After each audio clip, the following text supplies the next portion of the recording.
Muhoozi Kainerugaba alangiridde nga bw'avudde ku mwenge Dipo aziggadde. Ate nga munnange Sejjusa atubuulidde nti ebintu tebisobola kubeera nga bitambula bulungi nga palamenti ababaka beeyongera bungi ate nga ssente twewola neewole.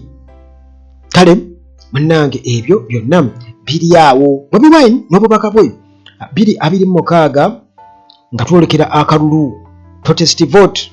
Ate Akena Jimmy Akena ayambalidde Ssenyonyi era nga ensonga yakulabisibwa.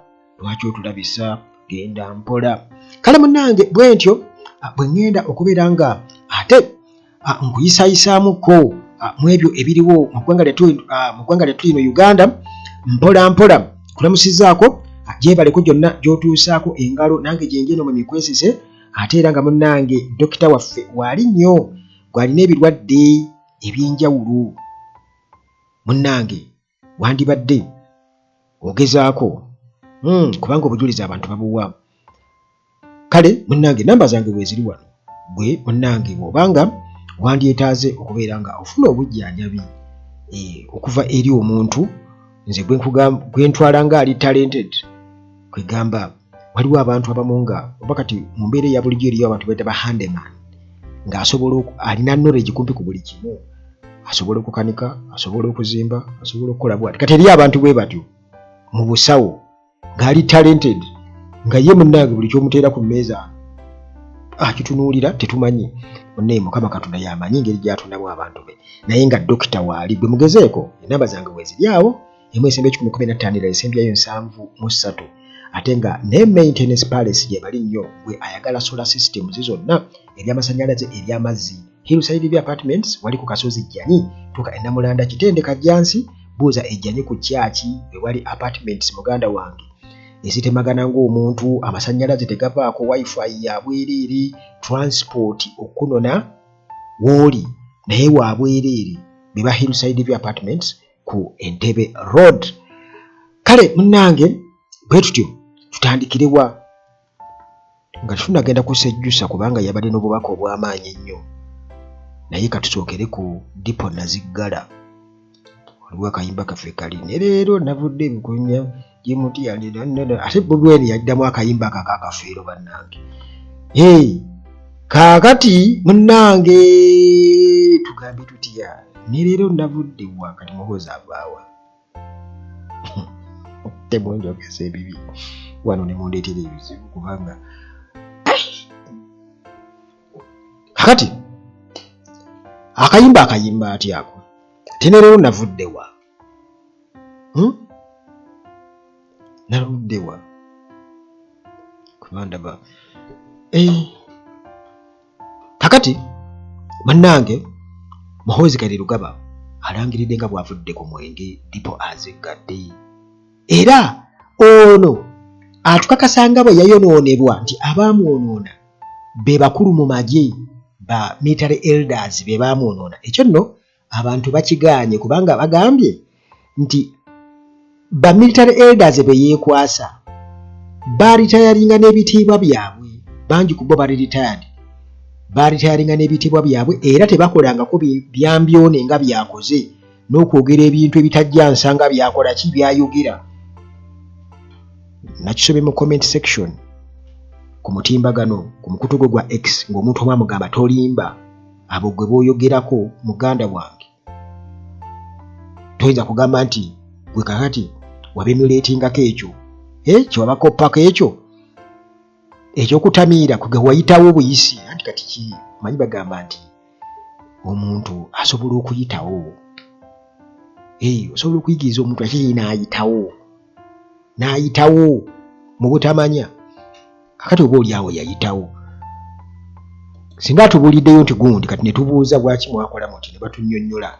Naye munnange bino Muhoozi abyogera atya? Avudde ku kyokwogera kino ku mukutu gwa X. Muhoozi munnange waliwo yamubuuzizza ekibuuzo nti okyanywa omwenge? Muhoozi n'agamba nti nedda, sikyagunywa. Era n'akubiriza abavubuka okuba nti nabo bandibadde tebanywa mwenge n'ebiragalalagala babireke, kubanga bino bijja kubakyamya, kubanga ye munnange yali wa mukisa mubi, nti yali yayonoonebwa abo abakulu mu magye be baamuyigiriza okunywa omwenge. Bwe baamuyigiriza okunywa omwenge tebaamubuulira wa waakoma, baamubuulira waatandikira kafubutuko, tebaamugamba nti ate bw'otuuka wano kola ki, komaawo eyitawo buyisi. Bw'atyo muganda wange ng'anywa embwa n'agiyita nnywa. Kati agambye nti okunywa kintu kibi nnyo. Abamu ku ffe twayonoonebwa ku nsonga eyo. Abakulu mu magye, babboosezi baffe mu kiseera ekyo, kati temukoppa mbeera efaanaganako bw'etyo, mubeere nga mutusingako be better than us. Muhoozi bw'atyo bwe yawandiise yogeddemu ng'omuntu omukulu, naye esitayimu biri byonna nga tubitadde wali ebbali. Ekirungi akkiriza nti Bobi Wine mujjukira eruweero yagamba nti Museveni atusibako kitabani kino ekiwaddanga. Muhoozi n'abeera kale nze kankiikirira abatamiivu, naye awo si bwe yaddiramu, kubanga ekyo yali yakimuvudde eky'obutamiivu, yali teyakimuvuma, yakimutegeeza, yamulangira, kubanga kyali ate naye akikkiriza. Naye leka nyini kwolwo n'akkiriza, waliwo omulundi gwe yakkiririza kuti kale nze kankiikirira abatamiivu. Kakati munnange waliwo faani yamubuuzizza ekibuuzo nti onywa oba kwegamba okunywa, kusimookinga, okweyokya n'okunywa obikola? Muhoozi n'amugamba nti munnange sikyakolako n'ekimu yadde ku ebyo. No, I don't smoke anything. I advise all young people to avoid cigarettes, weed, etc. The best thing is to imitate Jesus Christ and not drink or smoke anything. Nti munnange mukoppe Jesus Christ mumuyeeyereze, temugezaako okunywa oba okukola ki.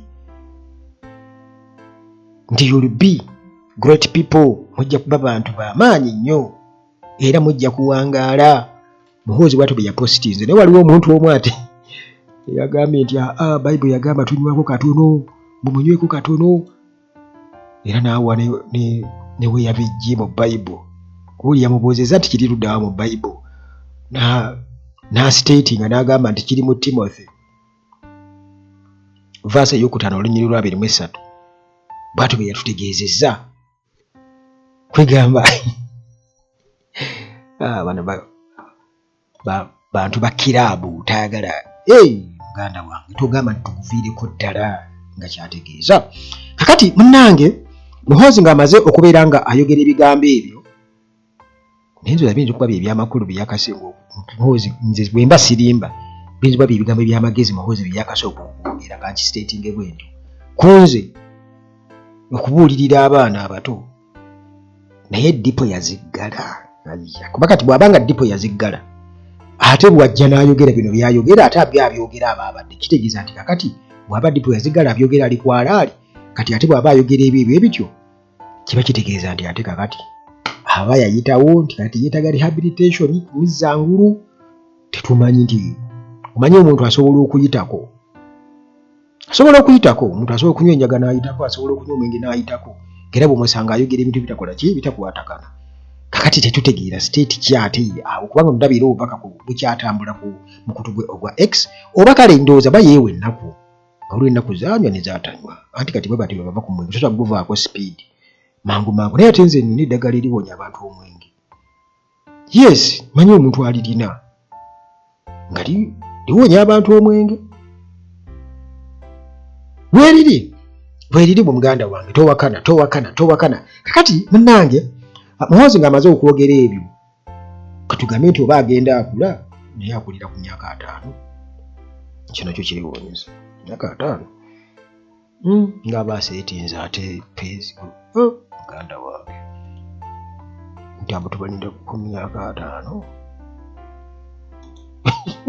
okubaako kyeboogera ekikola ki hano naye ng'ayogedde era natuga dipo yazikoze eki yaziggadde kakati munnange tubadde nga wano e Uganda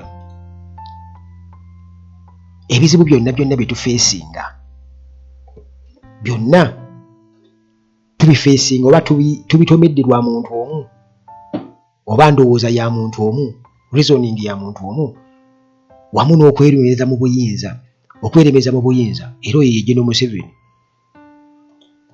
Naye wansi w'ekyo mu bizibu ebingi ennyo byatutomeza General Museveni amabanja amayitirivu General Sejjusa yagambye nti banga jjukira nti bano batukakasa nti buli kimu kiri okay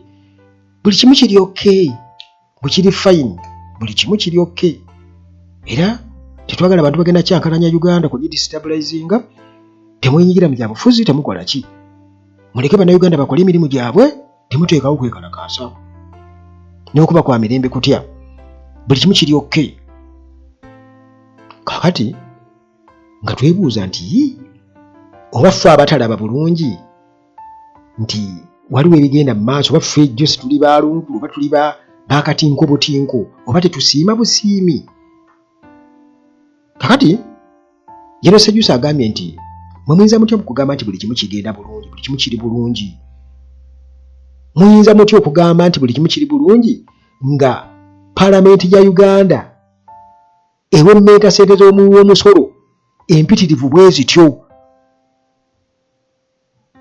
Retired General David Sejjusa nga yeebuuza Uganda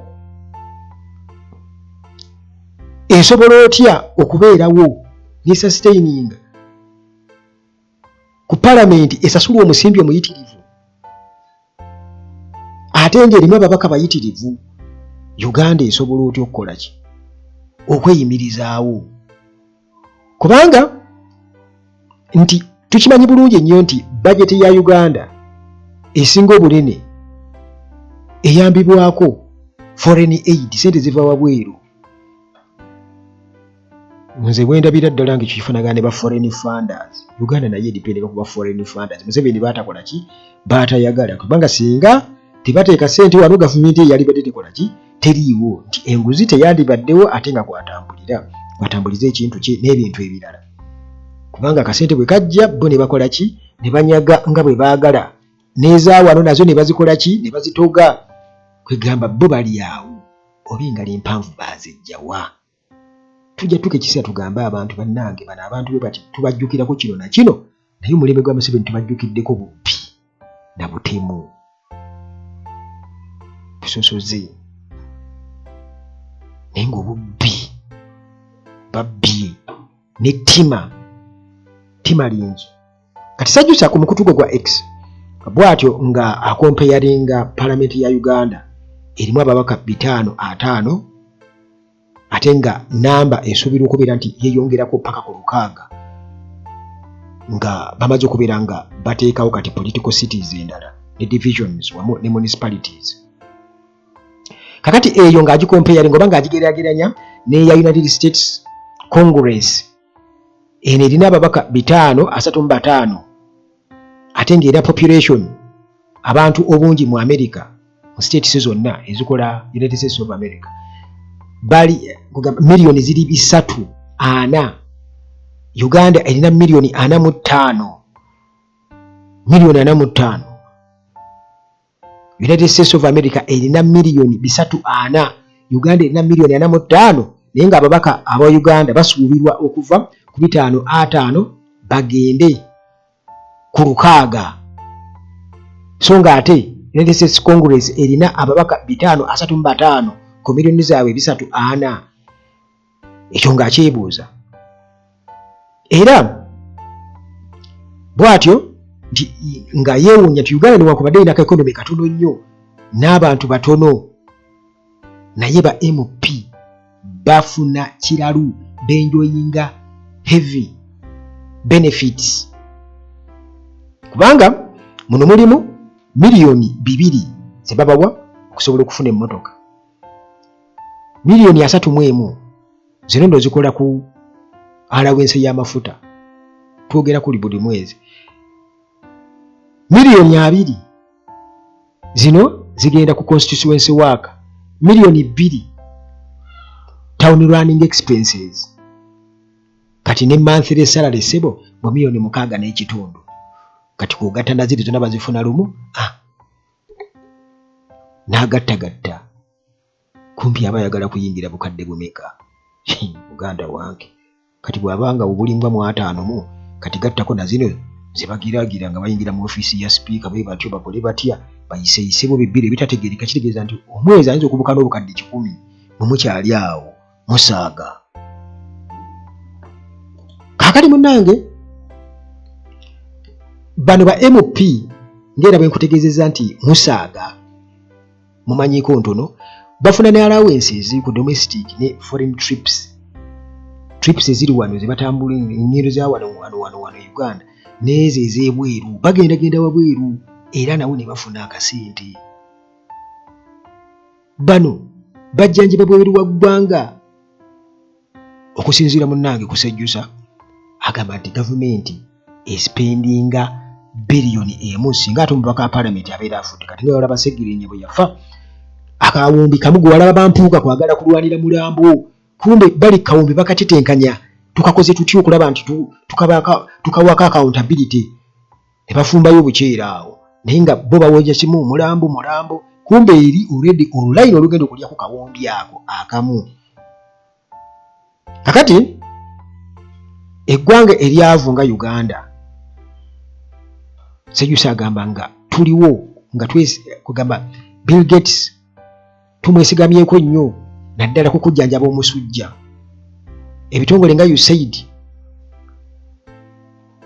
ku ddagala lya HIV AIDS support, tuliwo ku European Union grants okusobola okuzimba enguudo n'amasomero. Kakati muyinza mutya okugamba nti buli kimu kiri okay, Museveni bw'atugamba n'abantu be buli kimu kiri okay. Kakati bwatyo n'anenya ba MP okulemererwa okuyambako communities. Ba MP balemereddwa nabo bennyini okuyambako communities kubanga n'agamba nti ba MP 24 okuva e Bugisu balemererwa okuyamba Nansi gwe twalaba Nansi Nambozo eyali alinnya olusozi Erigon nga omunya okugenda okuyambako okuzaalisa oba n'okujjanjaba abantu beeyo ababeera ewaggulu. Mwalaba eddaala kateebereza ebiti oba oliawo bikaddiwa ddyanza n'okuvaayo n'agwa, naye ba MP 24 okuva e Bugisu balemererwa n'okutuusa kati ekyo kikyabalemye okukola ki okujjawo.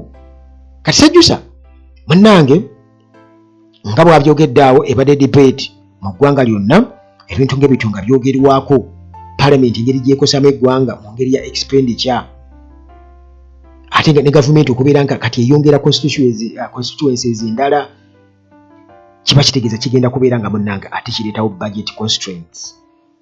Budget temala, kitegeeza nti mwokwewola.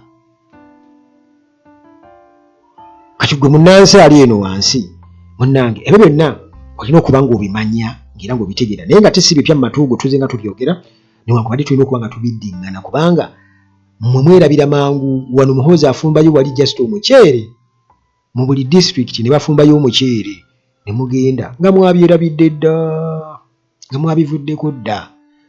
Kakati ebyo byonna bannayuganda bagamba tubifeesinga lwa muntu omu nandowooza ye era yegenda Museveni kweremeza mu buyinza. Ebyo byonna nga bwebiwulidde awo muganda wange.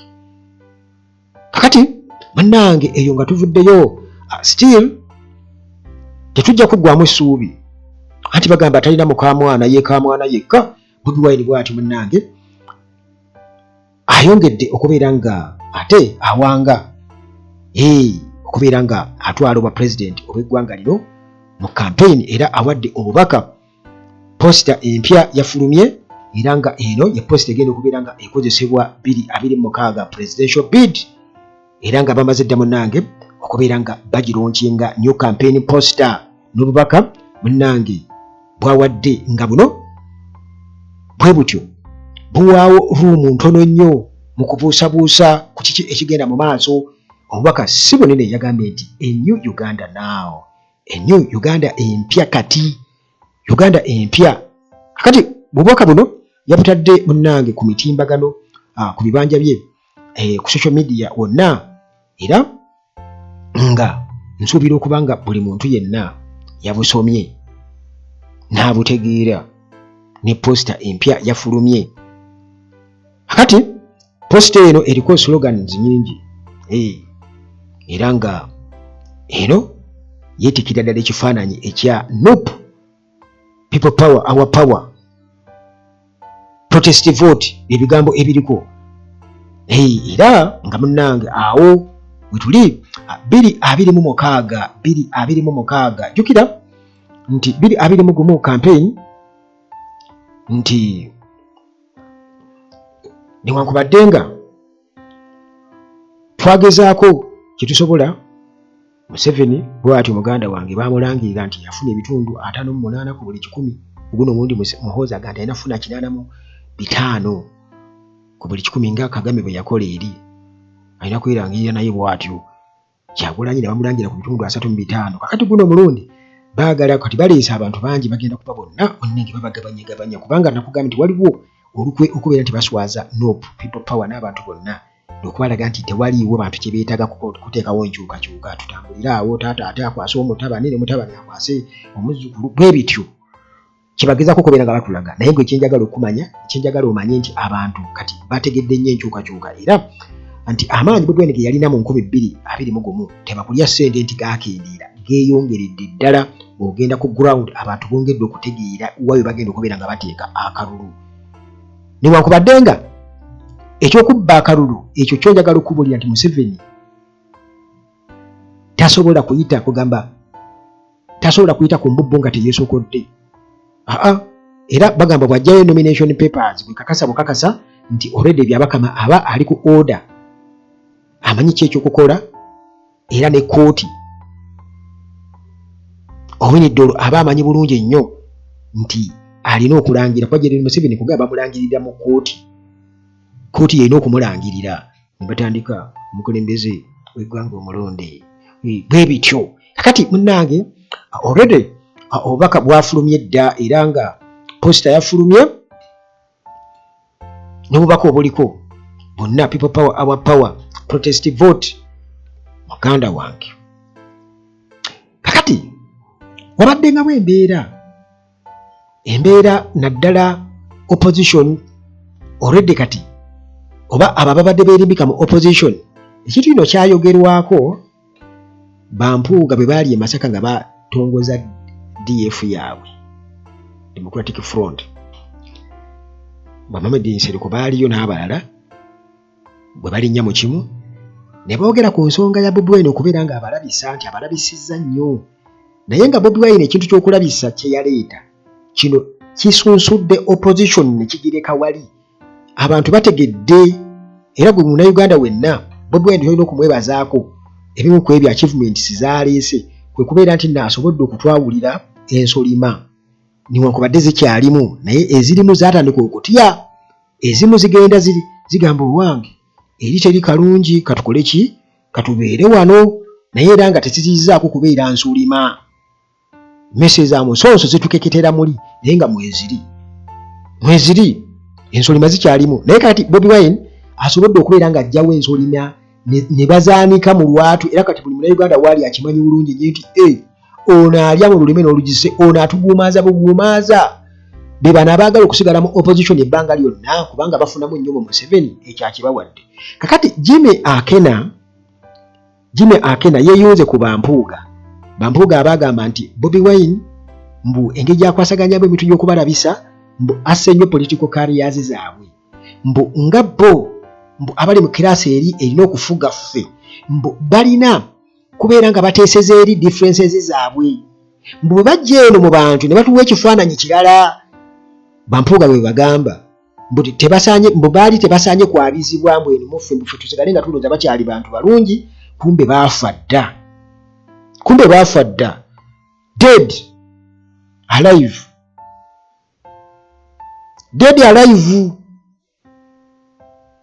Gwe mulambo ogutambula. Kakati munnange Akena yebuvuddeko Joel Ssenyonyi ayina be yayogerako nga ayogera ku kibiina kya UPC ne Akena. Kakati Akena najja mpo awa Joel Ssenyonyi amagezi nga mugamba genda mpola ku nsonga ezimu, n'amugamba nti obukulembeze mu byobufuzi bwetaaga ebintu bingi, mbu si maanyi gokka wabula n'okwagala naye n'obugumiikiriza wamu ne calculated decision making, mbu n'okusalawo nga by'osalawo byonna omaze kubibala bubazi. Amugamba genda mpola totuttira omwana gwe, mwogera mutyo. Kakati ebyo bigambo bya Akena saagadde kubirwako nnyo, naye nga kyategeeza nti nno wali badde obikkirirako siraba lwaki otwabya. Bakati Akena kyalwana kwe kejjako ekifaananyi kya Museveni, takolaganangako na Museveni. Kati bakati watuuse ensubira okubanga amaze okukiraba nti ng'oggyeko ekyokuba nti UPC tayagala emuve mu ngalo, kubanga ke kasuwa kokka kwasinzira okubeera nga alina eddoboozi erigye Museveni, kubanga kiwakiteera kitegeeza aba agenze, aba atulabyeko nnyo, aba asigaza mukyala yekka yayinza okumulinkinga erigye Museveni amongi. Naye nga ye alina okulwana kibula nga obukulembeze wa UPC awamba buwambi. Mu kubuwamba kiba kitegeeza alina okufuna, alina okwefuula nti ali relevant wa mugaso nnyo. Yensonga lwaki kiraba nti ayagala atambulire mu kifaananyi ekyo n'okulaga nti amobilizinga support. Kubajjukira nakugamba nti bwe tuba twogera ku bibiina wano e Uganda ti Machazi mwe mulaba nga UPC etavuga nnyo, naye ase esinga DP olw'ensonga nti ye erina ababaka bangiko mu Parliament, era kiba kitegeeza nti eba erina eddoboozi ddene naddala mu mambuka ga Uganda, kubanga Uganda tekoma wano wetumanyi. Kakati awo ako Akena akasente ka iPod tasobola kukaleka kukeeresa muganda wange, era alina okukola kyonna ekisoboka kubanga bw'agitabwa ati aba agenze gye Museveni ate aba amwetaaza ki. Kati alina okulaga nti naye wa mugaso waali, era obuyinza alina kuwamba buwambe. Kakati ate alina okwekulubeesa ku Nuupu, kivula nga yakyalirako Bobi Wine juuzi emagere, tetwamanya bye baateesa, naye era amawulire kati nga bengakubuulira gaasaasaana. Kakati aba alina okubeera nga alina engeri gy'ateekawo magineti eyo, so nga ate bagamba nti ekibi kigwana wala. Ekibi kigwana wala, era wano Bobi Wine yakikoze ku matikira ga Kabaka wano ekibuli, nti mu kwanjula ye opposition gy'amanyi yayanyuga eyo gy'amanyi, kyokka ne NRM tebasobodde kwanjula bano bannaabwe. Kitegeeza nti waliwo abali awo mu bbanga, kyalambikiddwa bulungi nnyo, kubanga bano gwe beesembereza era ojja kumaliriza bo be bafunyeemu. Twalaba wano Mayiga ng'agezaako okusembeza mpuuga eri Bobi Wine e Lubaga mu kyaki, ne ku guno omulundi era yagezezzaako nnyo. Bobi Wine tamwogeddeeko, era ate tomwogeddeko n'empuuga waali badde waayanjula abali awo ba Aganaaga n'abanjula, naye baali badde bamuwa omukisa omuntu. Kati era Mayiga yabaddewo n'amala okwanjula bayanjula, era n'ateekamu ne ba Aganaaga be. Kakati nga bwe kiri nti munnange ekibi kigwana wala, kubanga gwe weesembereza omuntu omu yaba alina kyakunoyeeko, era buli omu ku Bobi Wine anona amasannyalaze. Bwe badde eri nga bavuma nga bajerega, so nga ate tebayinza kubeerawo nga tebamwogeddeeko, kubanga kiba kitegeeza bwe tamwogerako ojja kuba toliiwo. Kati already competition yavadda ku NRM yadda ku Nuupu, buli muntu yenna ayogera ku Nuupu, buli opposition figure ayogera ku Nuupu, kubanga akimanyi ye basubye omugaati, kubanga bo tebabeeranko mu true opposition. N'olwensonga eyo muganda wange sigenda kubanga nsukkawo wano, katusinkane mu mboozi zaffe eziddako wano ku Uganda Atalagi nga bulijjo Mukama Katonda akuume.